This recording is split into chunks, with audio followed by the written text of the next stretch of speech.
آپ کا میں نے ایک دفعہ درس سنا تھا جو شاید آپ نے جب اپنی زندگی میں آخری دفعہ جب تراویح پڑھائی تھی مسجد میں، تو اس وقت آپ نے کہا تھا کہ دین کو سمجھنے کے لیے ہمیں پیچھے سے پیچھے جانا پڑے گا، کہ یہاں تک کہ ہم اپنے آپ کو نبی کریم صلی اللہ علیہ وسلم کے قدموں پہ جا کے پھینکتے ہیں، اور سائنس اور ٹیکنالوجی میں آگے سے آگے جانا پڑے گا۔ اس کی آپ نے مثال بھی دی، اس بات سے میں ایگری ہوں۔ جب میں اس آپ نے ایک مثال بھی دی تھی کہ سائنس میں آگے سے آگے جانا چاہیے، تو میں نے اکثر دیکھا ہے اس فیلڈ میں آ کے کہ جتنے بھی علماء کرام ہیں، جب وہ ہر ایک کہتا ہے کہ آپ ابو حنیفہ کو فالو کر لیں، امام مالک کو فالو کر لیں، امام شافعی کو فالو کر لیں، میں آپ سے یہ پوچھنا چاہتا ہوں کہ ہم یہ کیوں نہیں کہتے کہ حضرت ابو بکر صدیق کو فالو کر لیں، عثمان کو فالو کر لیں، علی کو فالو کر لیں؟ کیونکہ میں جس لیول میں پڑھتا ہوں نا، میں اسٹوڈنٹس میں، جب میں اسٹوڈنٹس کو بات کرتا ہوں تو اسٹوڈنٹ مجھ سے یہ پوچھتے ہیں کہ ہم ان لوگوں کو کیوں فالو کریں؟ ہمیں چاہیے کہ ہم نبی کو فالو کریں، صحابہ کو فالو کریں، انہیں کو فالو کریں۔ تو اس میں ذرا کنفیوژن ہے، تو اس میں ذرا کلیئرٹی تھوڑی کر دیجیے۔ دیکھیے، ہمیں دین اگر سمجھنا ہے تو ہمیں پیچھے کے پیچھے جانا پڑے گا یہاں تک کہ حضور تک پہنچ جائے۔ البتہ حضور تک پہنچنے کا مطلب کیا ہے؟ ایک حضور نے ہمیں قرآن دیا، ایک حضور کی سنت، ان دونوں کو ہمیں اختیار کرنا پڑے گا۔ اب یہ ہے کہ قرآن مجید کی کسی آیت سے استدلال کرنے میں اختلاف ہو سکتا ہے، کسی حدیث سے استدلال کرنے میں اختلاف ہو سکتا ہے، حدیثیں بعض اوقات کنٹراڈکٹری بھی آ جاتی ہیں، ان کے مابین توافق پیدا کرنا یہ ایک بڑی علمی جدوجہد ہے۔ تو یہ جو انفر کرنا ہے قرآن سے اور حدیث سے، اس میں ہمارے فقہا نے اپنی زندگیاں لگائی ہیں، اور اس اعتبار سے اگر ان کو فالو کیا جا رہا ہے تو اس بنیاد پر کہ یہ قرآن اور سنت کی تعبیر ہے۔ لیکن اصل میں ہوا کیا ہے، جب ہمارا دور زوال شروع ہوا، امام ابو حنیفہ نے تو یہ کہا تھا کہ اگر کوئی صحیح حدیث تمہیں مل جائے میرے کسی موقف کے خلاف تو میری بات کو اٹھا کے دیوار پر دے مارنا۔ لیکن اس کے بعد یہ ہوتا ہے کہ فرقہ پرستی شروع ہو گئی ہے۔ یہ فرقہ پرستی جو ہے اس نے ساری خرابی کی ہے، ورنہ ہم یہ سمجھیں، اور میں نے اس کے اوپر جو ہے ایک انٹرویو بھی میں نے حال ہی میں دیا ہے، اور میں نے یہ 20 اگست 1980 کو تقریر کی تھی علماء کنونشن کے اندر، جو ضیاء الحق صاحب کے دور میں علماء کنونشن 2-3 ہوئے تھے، ان میں سے پہلا کنونشن جو تھا اس میں میں بھی شریک تھا، اس میں میں نے تقریر کی تھی کہ ان فقہی اختلافات کا حل کیا ہے۔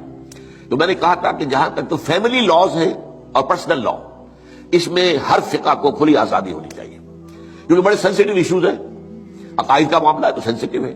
اب نماز میں فرض کیجئے یا روزے کے اندر اگر آپ طے کرتے ہیں فلاں وقت پر روزہ کھولنا ضروری ہے، تو ہو سکتا ہے کسی فقہ کے نزدیک اس پر روزہ کھولنا درست نہ ہو، تو ان چیزوں کو تو چھوڑ دیا جائے لوگوں کے فقہوں پر، let them do what they are want to do.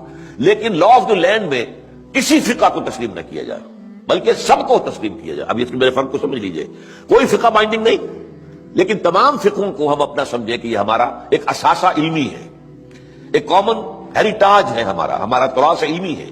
امام ابو حنیفہ نے یہ کہا، مالک نے یہ کہا، شافعی نے یہ کہا، حنبلی نے یہ کہا، امام جعفر صادق نے یہ کہا، امام زید نے یہ کہا، اور حزم نے یہ کہا، اور فلاں نے یہ کہا، بازیوں نے یہ کہا۔ یہ گویا کہ ہمارا ایک کامن جو ہے، یہ ہمارا اثاثہ ہے۔ اس سب کو سامنے رکھ کر آپ ایک نئی قانون سازی کر سکتے ہیں۔ تو اس حوالے سے یہ، لیکن یہ ہوگا کیسے؟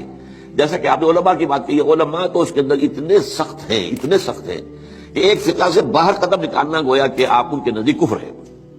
حالانکہ کہتے یہ ہیں کہ کم سے کم 4 فقہوں کو، تو میں نے تو 8 گنوائی ہے نا، حنفی، مالکی، شافعی، حنبلی، جعفری، زیدی، عباضی اور ظاہری، یہ 8 فقہ ہیں۔ یہ 8 میں یہ سب کے سب جو ہے انہوں نے قرآن اور سنت سے استفادہ کیا ہے۔ ان سب کو رکھے بیک گراؤنڈ میں، جیسے کہ آپ کو معلوم ہے کہ ہائی کورٹ، سپریم کورٹ کے فیصلوں میں یہ حوالے آیا کرتے ہیں کہ بامبے ہائی کورٹ نے فلاں ایسا ہی مقدمہ تھا، اس میں یہ فیصلہ دیا تھا۔ یہ پریسیڈنٹس ہے۔ کلکتہ ہائی کورٹ نے یہ کیا تھا، یا جو انگلستان کی سب سے اونچی جو ہائی کورٹ ہے اس نے یہ فیصلہ دیا۔ یہ پریسیڈنٹس کے طور پر بطور دلیل اپنے جو وہ ہوتے ہیں فیصلے ان کو کوٹ کیے جاتے ہیں، تو ہم جو ہے فیصلہ اس کے مطابق کر سکتے ہیں۔ میں کہہ رہا تھا کہ ہمارے جو سنی فقہاء ہیں، وہ جو علماء ہیں، چاروں کو کہتے ہیں حق ہے، حنفی بھی حق ہے، شافعی بھی حق ہے، مالکی بھی حق ہے اور حنبلی بھی، لیکن تمہیں ایک کی پیروی کرنی ہوگی لازم۔ یہ میرے خیال میں ان کی زیادتی ہے، ان کی فرقہ پرستی ہے، اور اس کی وجہ اصل میں کیا ہے، اس میں غلطی ہماری ہے اصل میں، جس کے نتیجہ وہ نکلا ہے۔ ہم نے نہ دین پڑھنا ہے نہ سیکھنا ہے، ہم نے ایک مولوی کلاس پیدا کر دیا، ایک پروفیشن پیدا کر دیا ہے۔ حالانکہ اسلام میں کوئی مولوی پروفیشن نہیں ہے، اسلام میں کوئی پاپائیت نہیں ہے، اسلام میں کوئی برہمنزم نہیں ہے۔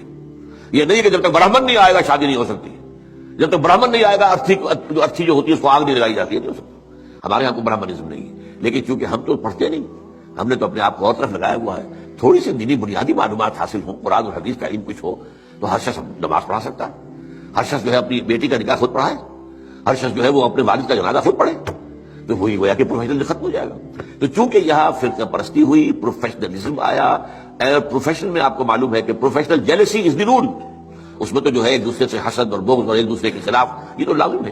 تو یہ اصل صورتحال بگڑی ہوئی ہے، اس کا علاج یہی ہے کہ آپ کمر ہمت کسے، خود قرآن اور حدیث کو پڑھے، اللہ کا نام لے اور کمر کسے. یہی کام ہم نے کیا. میں نے یہی کیا. میرا پیشہ تو نہیں تھا، میں مولوی تو نہیں تھا، میرے پاس کسی مدرسے کی سند تو نہیں ہے. 40 سال میں نے جمعہ پڑھایا ہے الحمدللہ.